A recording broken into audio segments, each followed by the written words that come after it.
Umarangkada na ang libreng sakay na Love Bus na sinimulan sa probinsya ng Cebu. Present doon ang ilang opisyales ng gobyerno, kabilang na sina Transportation Secretary Vince Dizon. Narito si Catherine Landicho. Inilunsad ng Department of Transportation o DOTR ang Love Bus libreng sakay sa Metro Cebu bilang bahagi ng Service Contracting Program.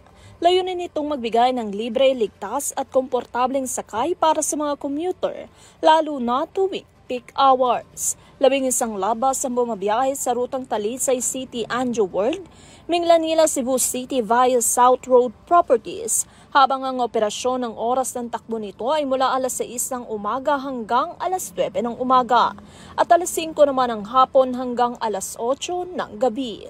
Araw-araw din na tinatayang nasa libu-libong pasahero ang makikinabang sa naturang libreng sakay. Upang una nang ipinatupad ang programa sa Cebu noong Hulyo sa ilalim ng Service Contracting Program sa rutang Urgelo Park Mall kung saan 20,000 ng pasahero ang nakikinabang kada araw. Halos 650,000 na pasahero na rin ang nakinabang simula noong inilunsad ang unang libreng sakay sa Cebu.